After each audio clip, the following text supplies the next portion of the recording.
Dans les fleuves de la côte ouest de l'Amérique du Nord vit le saumon. Qu'il traverse les mers ou les fleuves, son périple semé de difficultés fait de lui l'un des voyageurs les plus intrigants au monde.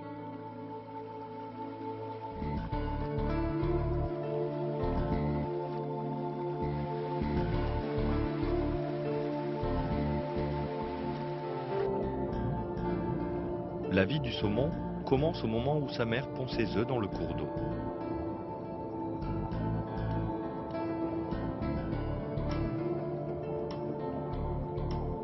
Le jeune saumon vit dans un premier temps grâce aux nutriments contenus dans l'œuf.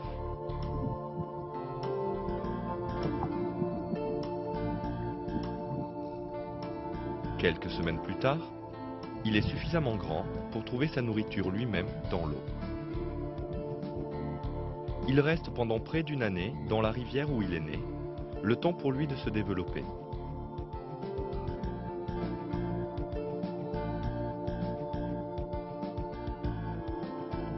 Le saumon a la particularité de pouvoir s'adapter aussi bien à l'eau douce qu'à l'eau de mer. On comprend la raison de cette adaptabilité quand on sait le voyage miraculeux que le saumon effectue. Au printemps, des milliers de saumons commencent à descendre le cours du fleuve pour arriver, au terme de plusieurs semaines, à l'océan Pacifique.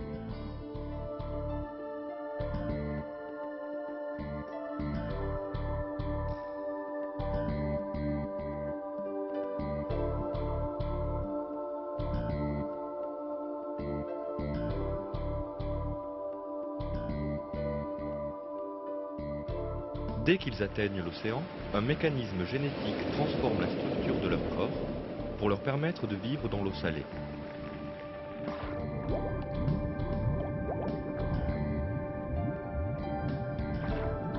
C'est ainsi qu'ils pourront traverser l'océan. Il leur faudra entre 1 et 4 ans pour passer de la côte américaine à l'Alaska jusqu'au Japon et pour enfin revenir.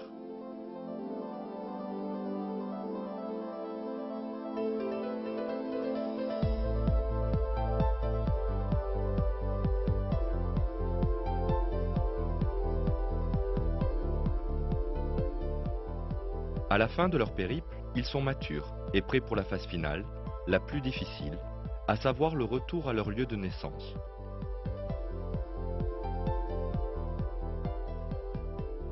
Ils remontent à contre-courant les fleuves qu'ils ont traversés plusieurs années auparavant pour rejoindre la mer. Rien ne les arrête.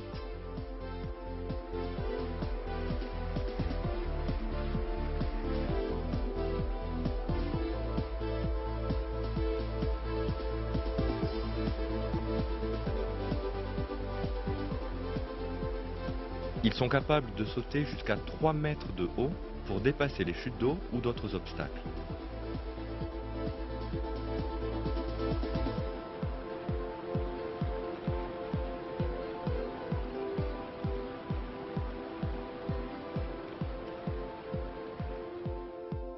Ils restent obstinés, quand bien même les distances à couvrir avoisinent les 3000 km.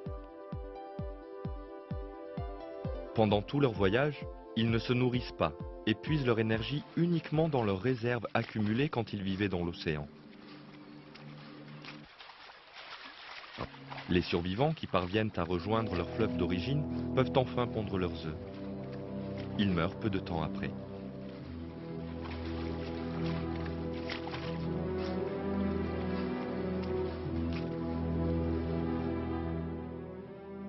Le voyage du saumon est l'un des phénomènes les plus étonnants de la nature. Comment des milliers de saumons peuvent-ils, après avoir vécu pendant des années dans la mer, retrouver l'endroit même où ils sont nés? Il leur faut trouver en effet leur fleuve d'origine parmi les milliers qui se déversent dans l'océan Pacifique.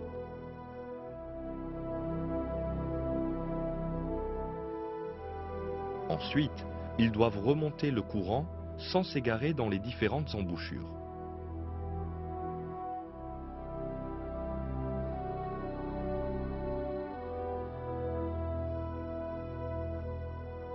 Comment le saumon parvient-il à mener à bien cette entreprise apparemment impossible? Voyons d'abord pourquoi.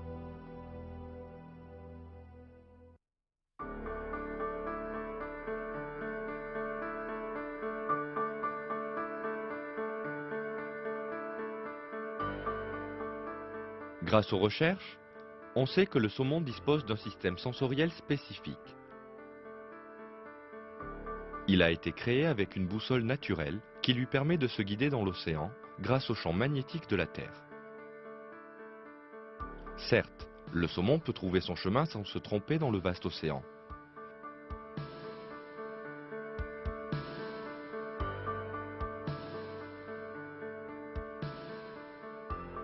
Mais comment peut-il retrouver l'endroit précis où il est né?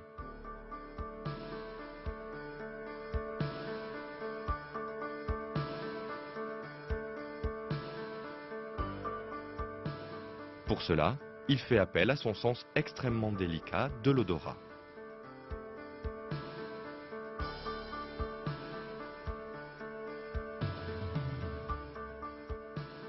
Qui aurait pu imaginer qu'une rivière avait sa propre odeur? Pourtant, c'est bien vrai, du fait de la composition chimique unique de chaque rivière. Les variations de composition ne sont détectables la plupart du temps par aucune créature, à l'exception du saumon.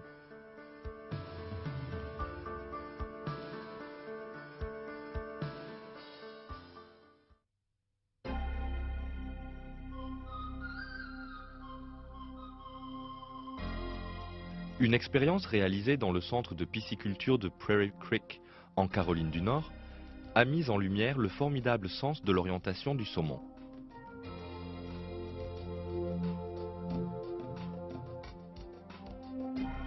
Le 2 décembre 1964, dans l'un des bassins d'élevage, on a retrouvé un saumon de 2 ans avec les autres bébés saumons.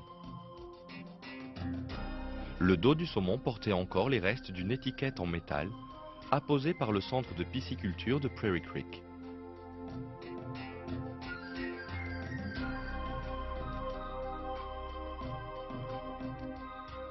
Ce poisson avait en fait vu le jour dans ce même bassin et avait été relâché dans la nature. Comment ce saumon est-il revenu de l'océan à cette piscine couverte?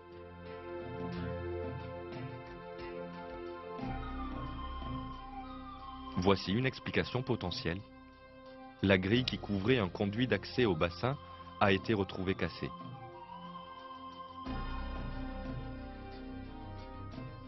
Le saumon a-t-il pu la briser pour accéder à son lieu de naissance?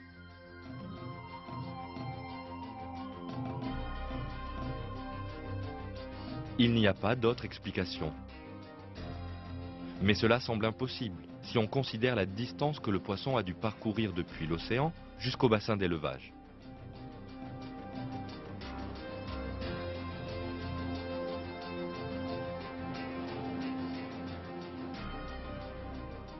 À partir de l'embouchure de la Redwood Creek, il aurait nagé 5 km à contre-courant avant d'atteindre le premier embranchement de la rivière.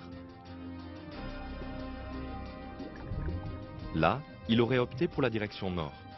Cependant, plus loin, le saumon aurait été confronté à un choix encore plus difficile.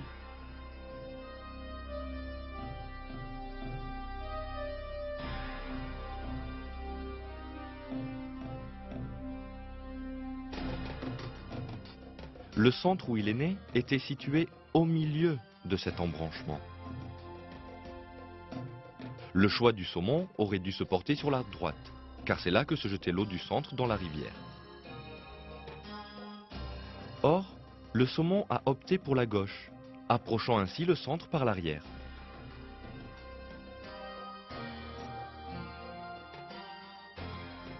L'explication se trouve dans l'autoroute qui passe à proximité.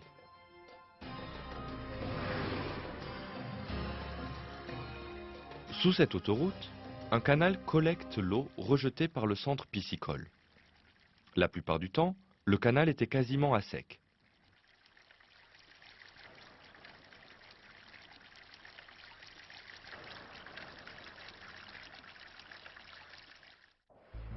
Mais cette année-là, la pluie avait gonflé le flux et l'eau du canal se jetait dans la rivière.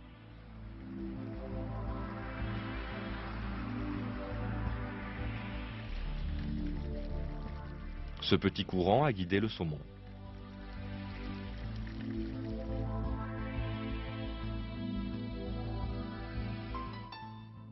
Il a par ailleurs dû reconnaître l'odeur, se laisser guider par elle depuis la rivière.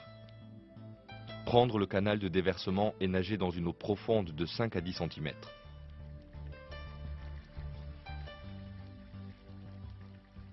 Puis, il a dû se retrouver dans un enchevêtrement de tuyaux. Mais même en ayant atteint ce point, il aurait pu être arrêté par la grille.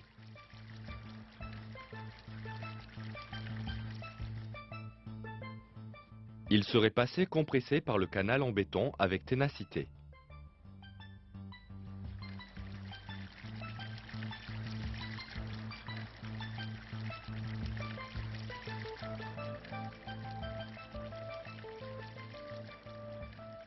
Il a fini par trouver le tuyau de 12 cm de diamètre qui reliait le canal au bassin.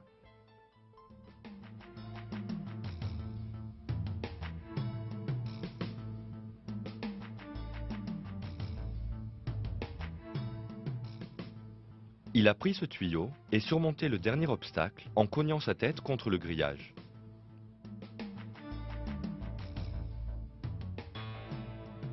Au terme de ce périple, le saumon est parvenu à atteindre le petit bassin dans lequel il était né 2 ans auparavant. Quand les responsables du centre ont réalisé ce qui s'était passé, ils se sont demandé si d'autres saumons du centre avaient tenté de revenir. Afin de le vérifier, ils ont retiré les planches en bois pour mieux voir le canal en dessous.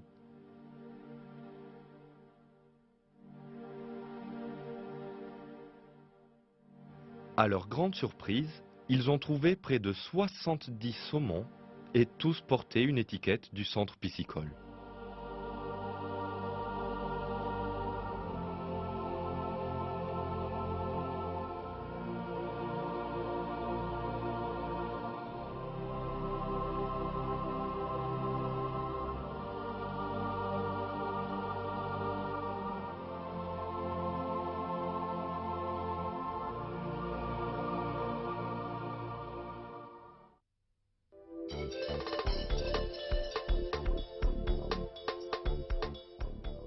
Cette extraordinaire histoire du saumon nous donne une preuve sans conteste, à savoir que le comportement merveilleux du saumon est un miracle de la création divine. Chaque étape de son voyage a été finement calculée. C'est un grand miracle que le saumon soit doté d'un programme qui le conditionne à retourner après tant d'années dans le lit de la rivière où il est né.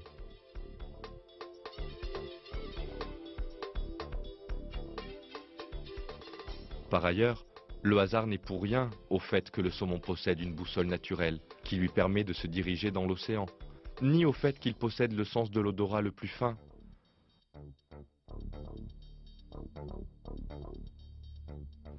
Tout cela montre que le saumon est une créature conçue spécialement pour la migration.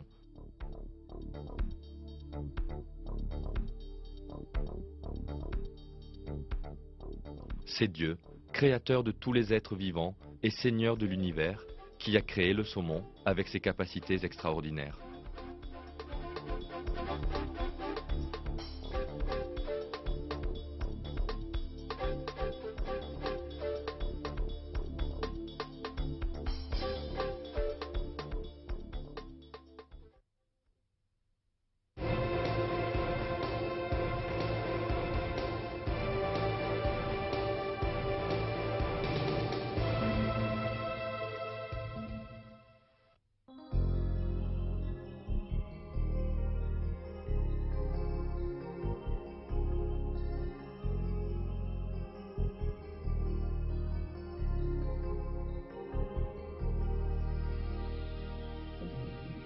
L'abeille est une créature merveilleuse qui nous régale de son miel.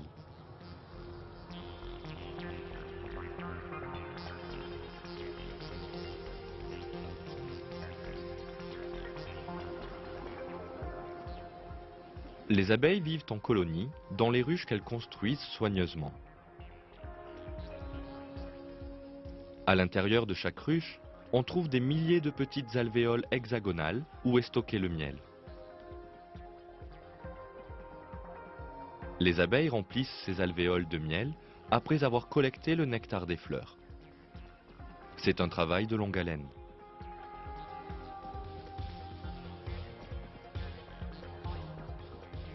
Selon une étude scientifique, pour produire 500 grammes de miel, les abeilles doivent butiner 4 millions de fleurs.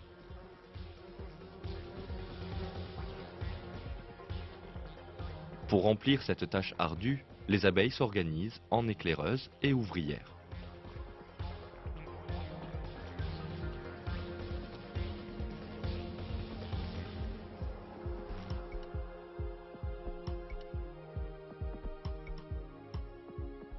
Comment les ouvrières trouvent-elles leur chemin dans un espace démesuré par rapport à elles?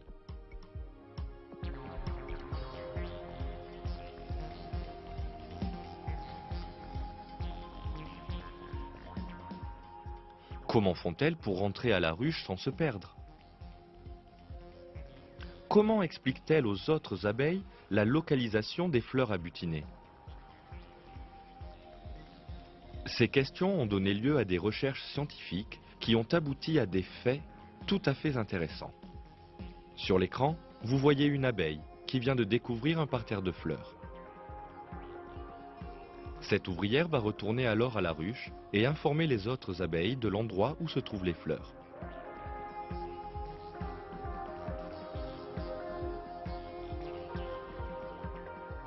Elle va commencer par faire goûter aux abeilles le nectar qu'elle a récolté des fleurs et leur permettre ainsi de juger de sa qualité. Elle leur indique ensuite la direction des fleurs d'une manière étrange, en dansant.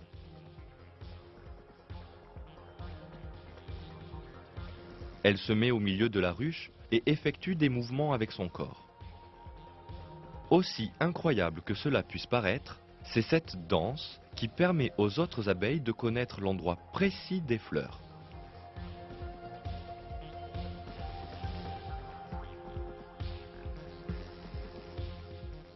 Si l'abeille fait des mouvements en ligne droite vers le haut de la ruche, les abeilles comprennent qu'elles doivent aller dans le sens du soleil.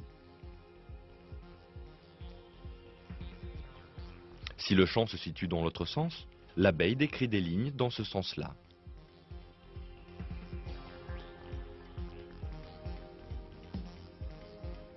Alors, voyez maintenant, l'abeille opère une danse sur la droite, ce qui signifie que les fleurs sont à 90 degrés sur la droite. Cette abeille-ci est en train de dire à ses congénères qu'il faut aller à 45 degrés à gauche du soleil.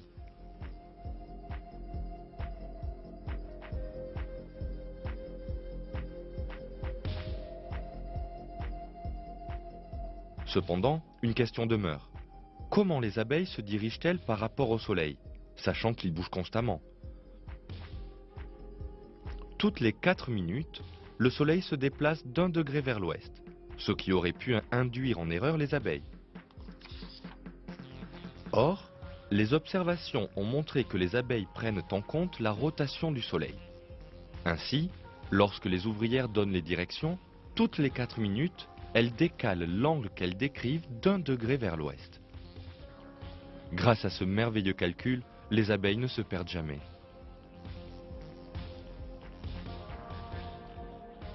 À travers leur frétillement, les ouvrières traduisent aussi bien la direction des fleurs que la distance à parcourir pour les atteindre. La durée de la danse et le nombre de frétillements informent les autres abeilles de la distance exacte. Elles emmagasinent juste assez de nourriture pour le voyage et partent aussitôt.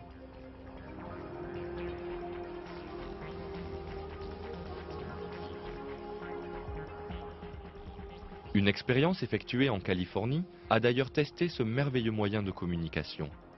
3 récipients d'eau sucrée ont été placés en 3 endroits différents. Rapidement, les ouvrières découvrent ces 3 sources. Les abeilles qui avaient repéré le premier récipient ont été marquées d'un point, celles qui avaient repéré le deuxième ont été marquées d'un trait, et le troisième groupe d'une croix. Quelques minutes plus tard, les scientifiques ont étudié attentivement les abeilles qui observaient la danse des ouvrières après leur retour.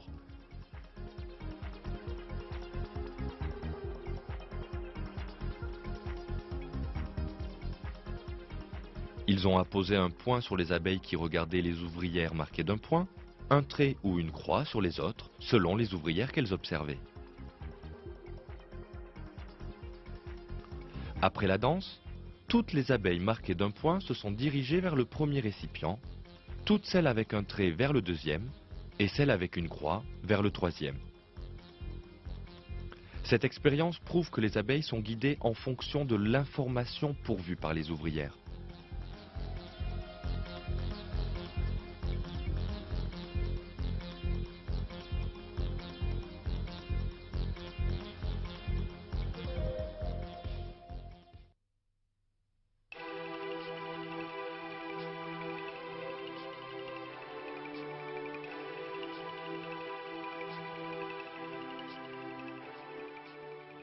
Il faut considérer ces faits avec une attention particulière. D'où les abeilles tiennent-elles leur étonnante organisation? Comment un petit insecte dépourvu de capacité de réflexion peut-il agir comme le fait l'ouvrière? Qu'est-ce qui pousse l'abeille à aller chercher des sources de nectar, puis d'en informer ses congénères? Quand bien même l'abeille y aurait pensé, comment a-t-elle pu développer une technique de danse aussi pointue pour communiquer la direction et l'éloignement des sources?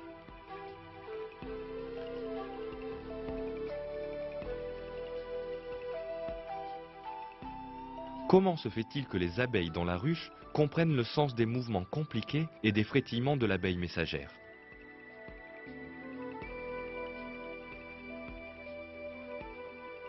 La théorie de l'évolution de Darwin, qui avance que la vie sur Terre est le fruit du hasard, ne fournit aucune réponse à ces questions. La sagesse de ces capacités montre bien qu'elles ont été données par leur créateur.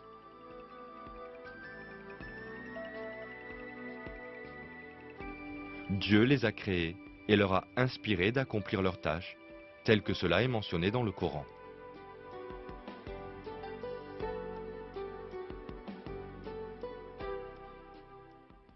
Et voilà ce que ton Seigneur révéla aux abeilles. Prenez des demeures dans les montagnes, les arbres et les treillages que les hommes font. Puis mangez de toute espèce de fruits et suivez les sentiers de votre Seigneur, rendus faciles pour vous. De leur ventre sort une liqueur, aux couleurs variées, dans laquelle il y a une guérison pour les gens. Il y a vraiment là une preuve pour des gens qui réfléchissent.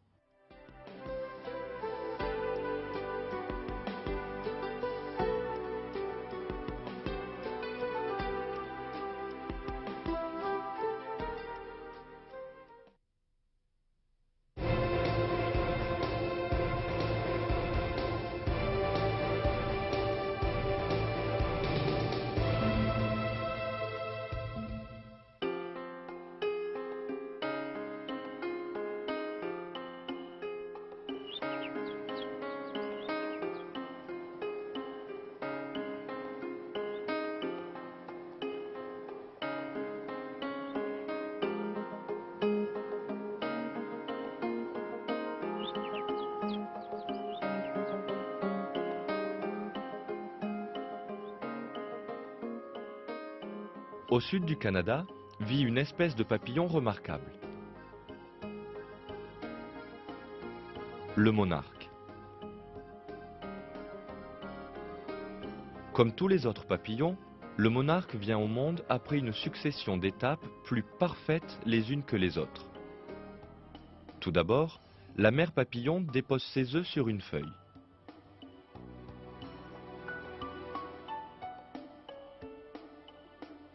Les larves qui éclosent se nourrissent pendant un temps de feuilles avant de devenir des chenilles. Ensuite, elles se fabriquent un nid, le cocon. Cette merveille de conception est suspendue à une branche d'arbre au moyen d'un fil très fin mais solide. La chenille se replie dans ce cocon et finit par se transformer en une magnifique créature nouvelle, le papillon. À sa naissance, les ailes du papillon sont plates et inertes.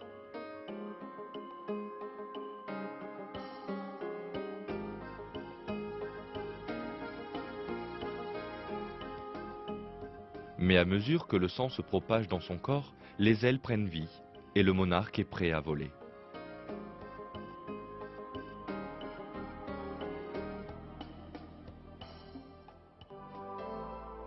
Les monarques ont toutefois un comportement qui leur est propre, comparé aux autres espèces de papillons.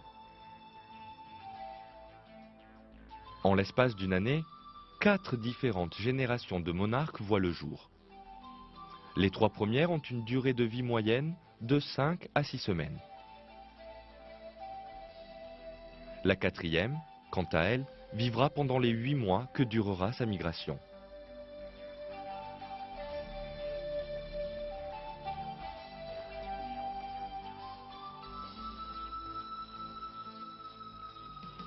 Le départ de cette migration a lieu au sud du Canada, depuis les différents points où vivent les monarques.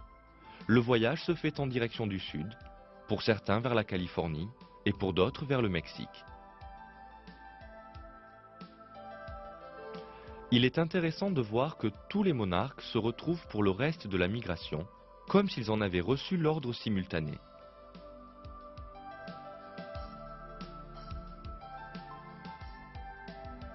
Leur voyage a bel et bien été planifié depuis un seul centre. Rien n'est laissé au hasard. Prenons par exemple la date du départ. Elle correspond exactement au jour de l'équinoxe d'automne, c'est-à-dire le premier jour de l'automne, quand le jour et la nuit ont la même durée. Après environ 2 mois de vol, ils atteignent les chaudes forêts du sud.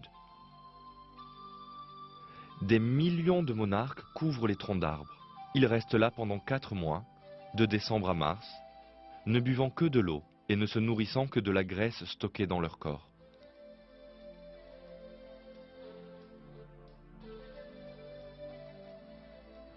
La floraison printanière est capitale pour les monarques. Car après 4 mois de jeûne, ils ont besoin de ce nectar pour se revigorer.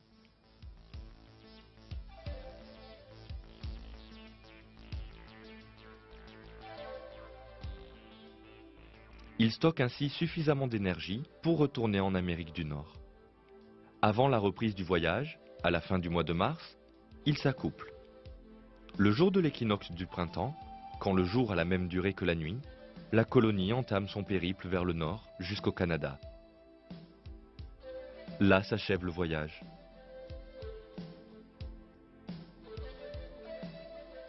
Toutefois, avant de mourir, il donne naissance à la première génération de monarques de l'année, qui vivra environ 1 mois et demi.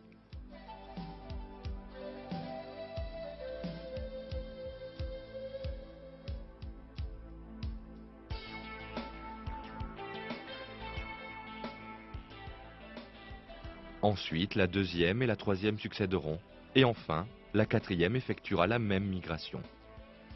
Elle vivra 6 mois de plus que les 3 autres, et le cycle recommence.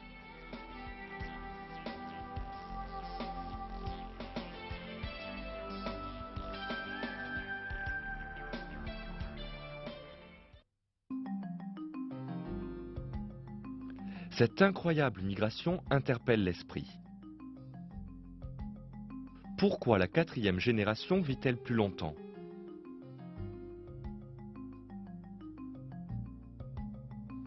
Comment se fait-il que cette migration coïncide avec l'hiver? Pourquoi le voyage des papillons commence-t-il le jour de l'équinoxe? Comment font-ils pour calculer sa date? Comment les nouvelles générations, qui n'ont jamais eu à effectuer cette migration, connaissent-elles le chemin à suivre? Tout cela démontre que les monarques ont été créés avec un plan de voyage parfait qu'ils suivent à la lettre.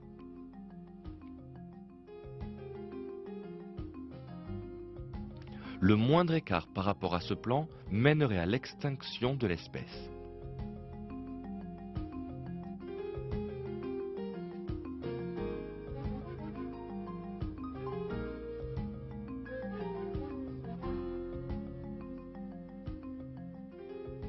Ces papillons ont clairement été créés avec ces capacités particulières et il leur a été inspiré d'effectuer cette extraordinaire migration annuelle. Dieu, Seigneur des cieux et de la terre, créateur et souverain de tous les êtres, est l'auteur de cette création miraculeuse.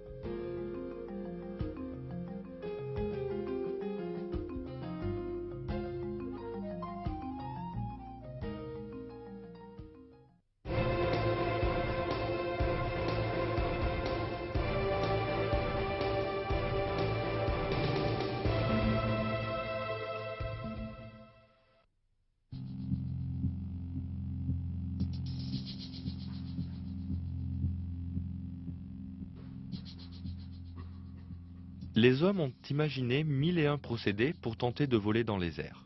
Depuis la construction du premier avion, il y a environ un siècle. Des milliers de scientifiques se sont employés à inventer les meilleures machines volantes. Leurs efforts ont permis d'aboutir aux avions que nous connaissons aujourd'hui.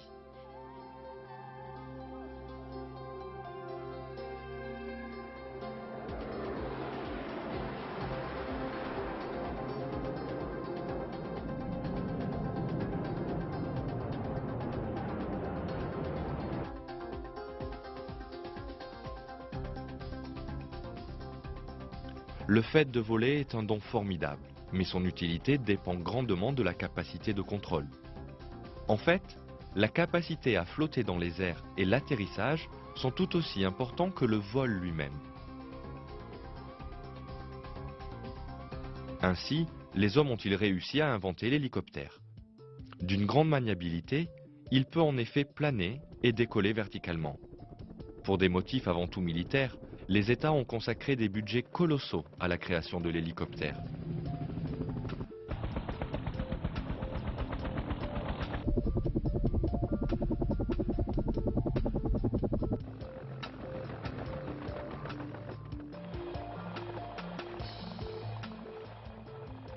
Cependant, des études récentes démontrent que la technologie de vol de l'hélicoptère est tout à fait primitive comparée à celle du tout petit insecte qu'est la libellule.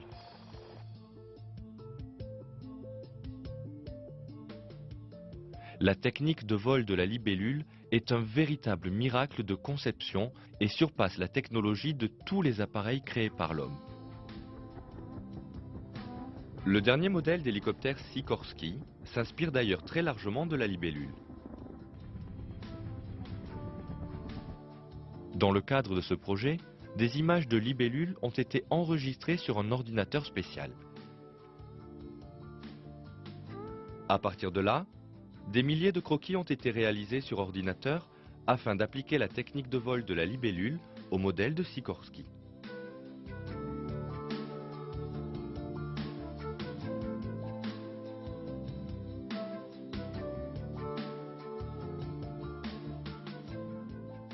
En résumé, la conception du corps d'un petit insecte est plus sophistiquée que celle d'un objet créé par l'homme.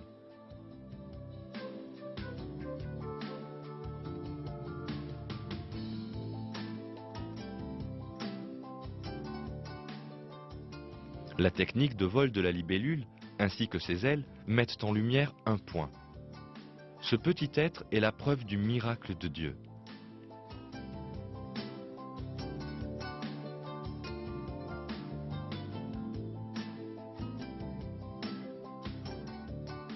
La libellule dispose en effet de 2 paires d'ailes placées en diagonale sur son corps.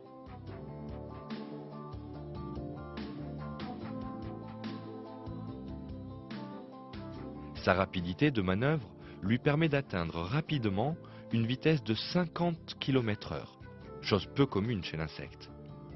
Pour donner un ordre d'idée, un athlète olympique ne dépasse pas les 39 km/h sur 100 mètres.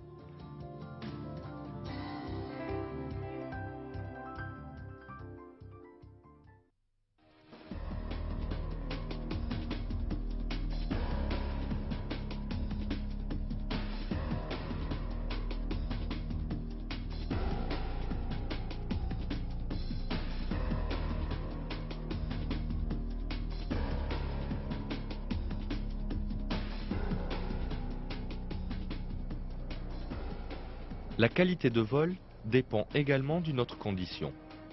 Il est très dangereux de voler si le système visuel n'est pas excellent. C'est pourquoi les avions et les hélicoptères ont des systèmes de guidage très avancés.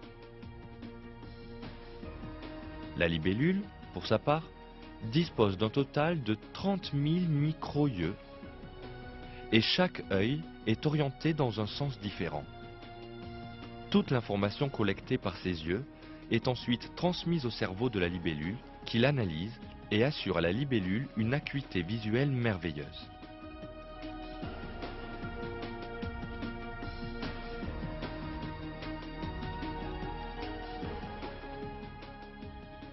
En plus d'avoir une visibilité nettement plus développée que dans l'hélicoptère, la maniabilité est un autre atout dont dispose la libellule. Grâce à une manœuvre de dernière minute, elle parvient à éviter les véhicules et leurs pare-brises, ainsi que les prédateurs.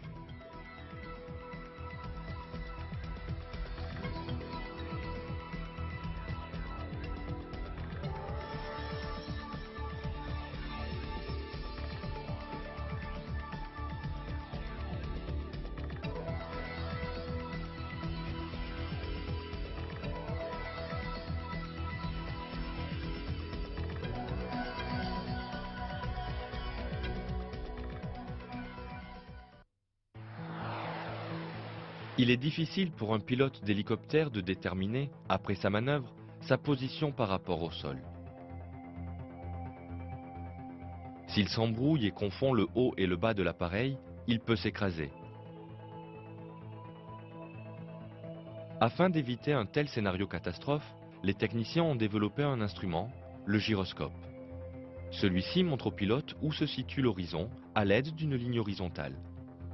Le pilote peut alors comparer sa position par rapport à cette ligne et déterminer rapidement la position de l'appareil. Depuis des millions d'années, la libellule utilise le même procédé. Devant chaque œil de la libellule, il existe en effet une ligne horizontale artificielle. Quel que soit l'angle de vol, la libellule reste toujours parallèle par rapport à cette ligne horizontale.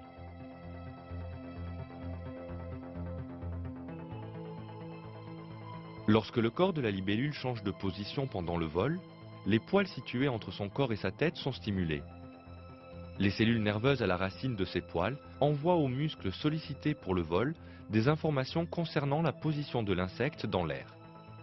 Ainsi, les muscles ajustent automatiquement le nombre et la vitesse des battements d'ailes.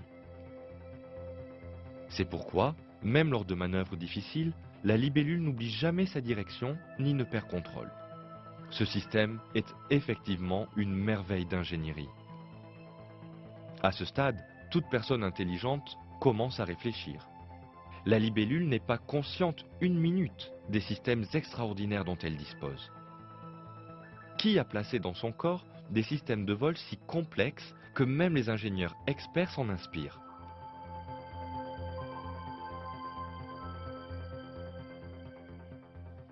Qui a doté cet insecte d'ailes parfaites, de moteurs et d'un système visuel supérieur?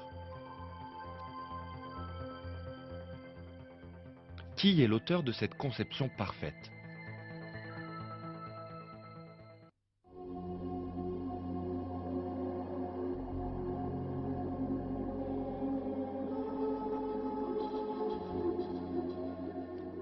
La théorie de l'évolution darwiniste, qui explique la vie par une série de coïncidences, reste muette face à ces questions. Il est impossible que le corps de la libellule soit le résultat d'une évolution quelconque ou d'une série de développements fortuits. La raison en est simple. Pour que l'insecte survive, tous ces systèmes doivent coexister de manière simultanée et complète. On est en droit de croire que la première libellule était certainement pourvue des mêmes mécanismes que les libellules d'aujourd'hui. C'est précisément ce que les fossiles mis à jour prouvent.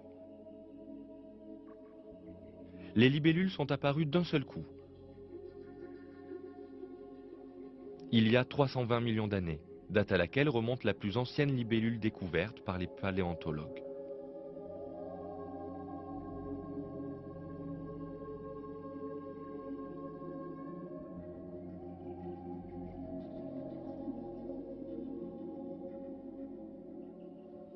Par rapport à cette dernière, la libellule actuelle n'a subi aucune évolution.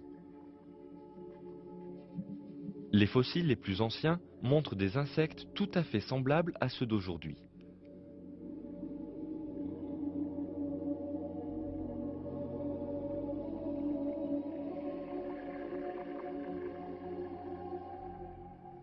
Ces faits prouvent l'invalidité de la théorie de l'évolution et appuient bien le concept de création des libellules et des autres êtres vivants.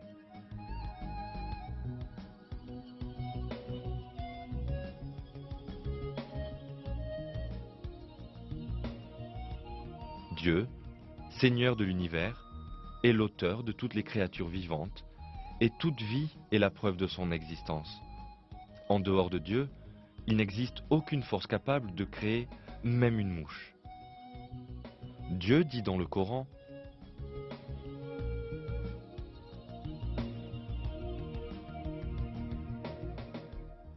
Ô homme, une parabole vous est proposée, écoutez-la.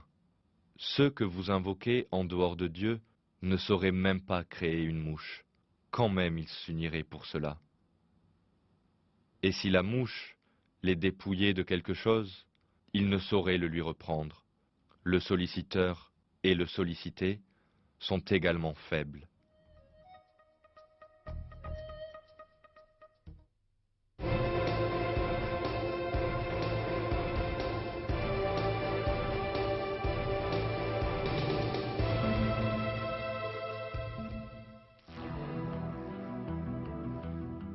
Les créatures que nous avons étudiées pendant ce film ne sont que quelques exemples des merveilles dans la nature. En vérité, Dieu gratifie tous les êtres vivants de la nature de particularités merveilleuses, et chacune d'elles est la preuve du talent artistique et du pouvoir de Dieu.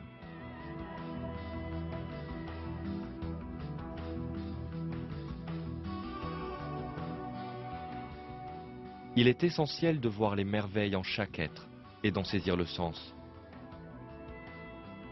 Dieu attend de nous que nous réfléchissions à la création et que nous en tirions des conclusions.